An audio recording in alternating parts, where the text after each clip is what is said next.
12 degrees in the river cities. Let me repeat that. 12 degrees in the river cities. And what is the wind chill?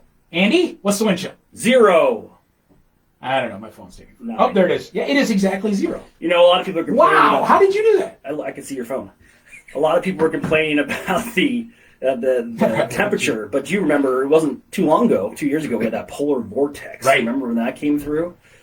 Bitter and cold. So well, that's I actually a memory came up on Facebook yesterday or the day before that I went outside and threw hot water in the air to let it turn to snow, and with the wind chill it was 43 below while I was standing out there. Yeah, do that now, you'll just burn yourself. Yeah, just throw hot water in my face. That puts everything in perspective. Well, Chris, thank you so much for having the Clinton Regional Development Corporation back on the air this Wednesday at 8:15-ish. 8:26-ish. Yeah. We bring our show to you live from the Mac Studios here in Clinton. So I'm excited to introduce Andrew again from First Wealth Financial. Thanks for coming to join us. We're excited to have you here. So we operate as a 501c4 nonprofit, and we depend on investors to support our organization. And they support our efforts in business attraction, business retention and expansion, workforce development, and the list goes on. So without our investors, we would not be able to operate. So we're very excited to have some of our investors join us on the radio today, First Wealth Financial and Andrew. Andrew, what's going on, man? Not a whole lot. Off to a good start, new year, and just excited to be here, excited to be a part of the CRDC and support you guys in any way that we can. They must be a huge investor. Because Andrew's been in here, I think more than you have. I think he's just a fan of the show. Is that what it is? He likes man, I want to be part of that radio thing. It's like sitting at the cool kids table. Exactly. Yeah, that has a lot to do with it. So, Andrew, First Wealth Financial, what does financial management mean? For the average Joe that's listening to this radio and they're thinking, okay, there's a building that's located out there off of Mill Creek. It looks cool. If I walk in the doors, what do I expect? Yeah, so first of all, if you walk in the doors, you're going to get greeted by a great staff. We've got a fantastic group out there that does a good job of recognizing and appreciating the clients. And so I think everybody's going to feel warm and welcome as they come in the door, whether you're a client or a first-time person walking in. So expect that, and we'd love to see your face. So definitely come out and see us. But from a wealth management or financial management standpoint, I think what you can expect is honest, truthful answers that are going to help you understand your personal situation and identify where there's opportunities to improve it. Whether it's saving a little bit of money now for something like a new car or a home or a college account, or whether it's planning your financial future for the rest of your life through retirement and maybe even some estate planning to help the next generation. But yeah, definitely something, Chris, you and I should think about doing eventually. Oh. Yeah, absolutely. I'm not 50 yet. I don't have to think about the future. Well, we talk about age. We got things coming to us called W-2s. People are filing their taxes. So what are a couple of ways that your firm could potentially help someone save money in their taxes both today and moving forward in the future? Absolutely. And now's a great time to have those conversations. As you receive those W-2s, those 1099s, as you're talking to your tax preparer or getting on TurboTax and trying to figure out how you can give less money to the government, which I think is everybody's goal. I lie. That's one way you could do it, Chris. But I think there's a good opportunity to have some conversations, and a lot of people don't realize that there's things you can do until the tax filing deadline that actually can impact your taxes from last year. So you have the ability to make contributions to an IRA, which can reduce your taxable income. Yeah. By making that contribution, you can also get what's called a saver's credit. So you can get a credit on the back end to help offset some of your tax liability. So there's a lot of different things, whether you're still working and you're young and you're accumulating assets, or whether you're retired and you're trying to find ways to give less of your money to Uncle Sam. But I think there's some really good opportunities, and we see a lot of people that come in between now and tax time that have those types of questions. Now, I don't know if you've been following or not, but the Iowa legislative branches, both in the House and the Senate, have been moving bills through that actually are trying to incentivize people to move to the state of Iowa by offering them some really healthy tax incentives. Actually foregoing income tax through the state for up to 5 years should you be a new resident of the state of Iowa. So keep your finger on the pulse of that, because what we're doing is trying to say, we're a state of 3 million people. There's a lot of jobs that are out there, so we're trying to grow the population, and they're doing some pretty cool different things in tax reform at the state capitol. So definitely keep your eye on that. I think one of the easiest things they could do is just go, hey, look across the river. Why would you want to live there? Yeah. True story. and I live there, so Yeah, well, there is some different tax implications both from Illinois and Iowa. We actually see that from a business recruitment standpoint. We love obviously both sides of the river because we are a bi-state region, but when you look at corporate income tax specifically, and you look at the longevity of the tax implications moving forward, there are people that look towards this side more aggressively than the other. But again, we support both sides of the river, Illinois and Iowa.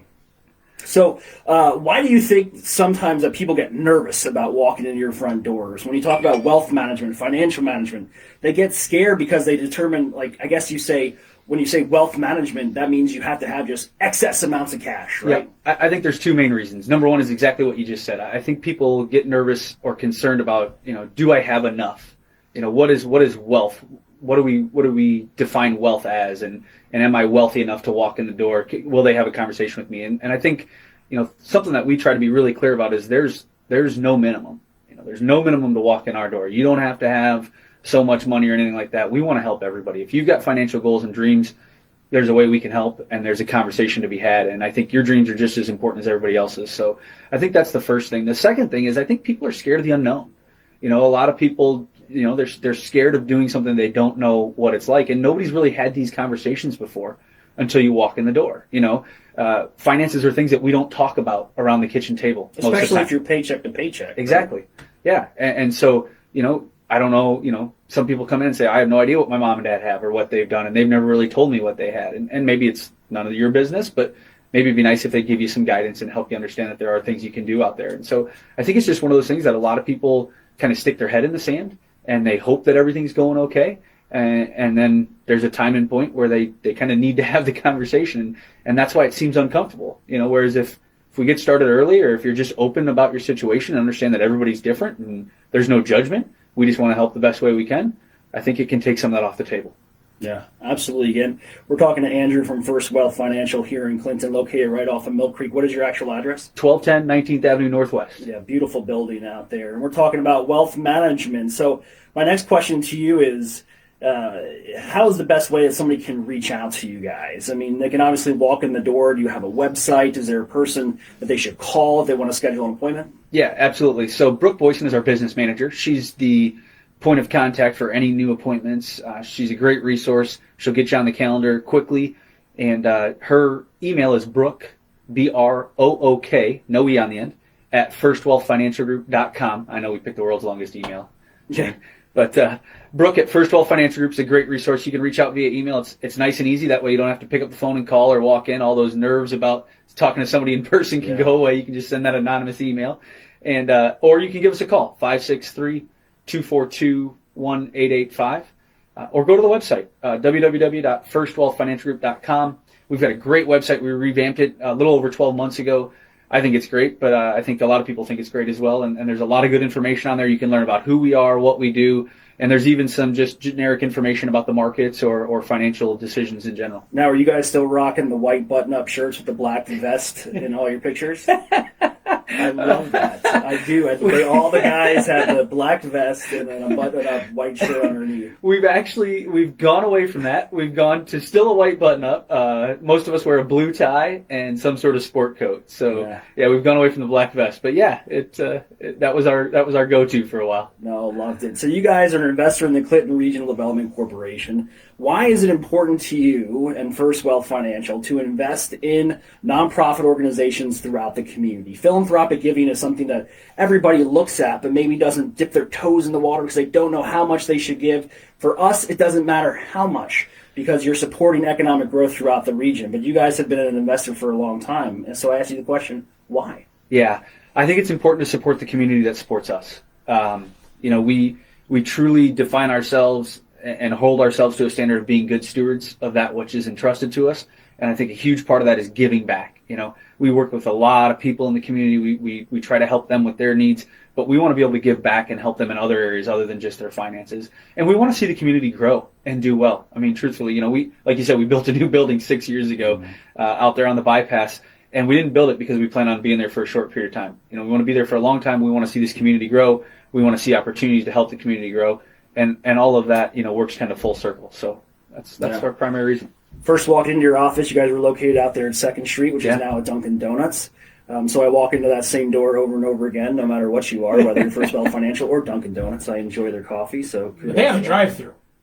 First Wealth doesn't have a drive-through. You need to have a drive-through. Absolutely. So, I mean, back to the Clinton region and growth. We've got a lot of things that are going on right now. I know you have Mayor Madison on the show every once in a while. The mayor just kicked off what he's calling the Mayor Spotlight, where he's taking his show on the road, and we're going around to different community businesses, as well as site locations to include the Lincoln Way Industrial Rail and Air Park, which is an industrial park we have in the west end of town, and talking about all the great things that are happening in our community. So back to what you said is about putting your head in the sand and not wanting to think about it. The same applies to community growth. You got to look around. You got to have a 360-degree view and actually see what's happening. We have 5 new housing developments that are happening in our community.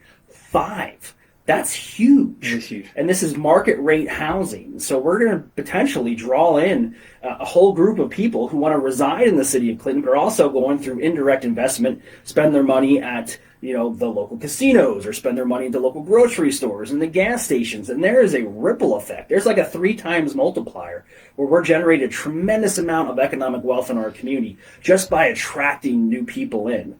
And that's why we have the student loan payback program, where we help people pay off their student loans through Clinton County and the supporting municipalities. We have the Home Base Iowa program, where we attract those veterans into our communities to live, work, and play right here in Clinton and the surrounding communities. So it's important to recognize those things and what everybody's doing, and the philanthropic giving of companies like First Wealth Financial. Real quick, Andy, if you're lucky enough to have not been impacted too much job-wise with the pandemic, and the stimulus money comes to you, have you seen people bringing that to you guys and saying, hey, I got this, I don't really need it right this second, can you do something with it? Is that an idea you would look at, or is that something that has happened? Absolutely, yeah. We've seen that. We've seen people coming in, saying, "Hey, I've not really been impacted by this. This is money that I can reinvest, and so what can I do with it? How can I put it to work and try to make something of it?" So yeah, that's a great idea. I appreciate you sharing that, Chris, because we've seen a lot of that, and I think it's a great opportunity for people either to start something that maybe they didn't have going already, or maybe to add to something that they already had going. Yeah. You can do a lot more with it than that TV I bought. Well, it's tough. It's tough when you get that check that comes in the mail, or you get that direct deposit.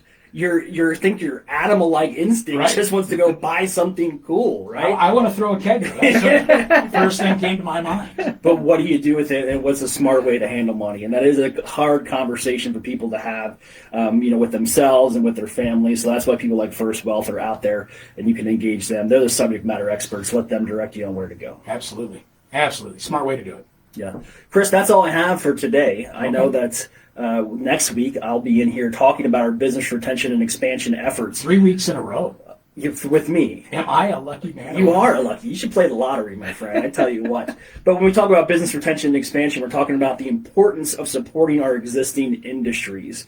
A lot of times when people look at the Clinton Regional Development Corporation, or the Chamber of Commerce for that matter, they focus so much on business attraction. What are you bringing? What's new? But the reality is 80% of increased wealth within any economy is going to come from the growth and expansion of your existing industries. So I'm excited to come back next week and share with you some of the programs and our own program of work of how we retain those existing industries here in the greater Clinton region. My heart's already racing. Should be. Yeah, it's awesome. All right, well, Andy, we'll see you next time around. Thank you. You'll be back. Probably. Okay. Brooke will schedule me, I'm sure. Right. All right, Mr. Skolovich, thank you very much. Thank you. Keep up the good work out there. 8:39 on Mag 94.7. We talk to the Clinton Regional Development Corporation every Wednesday in the 8 o'clock hour. So you got some questions?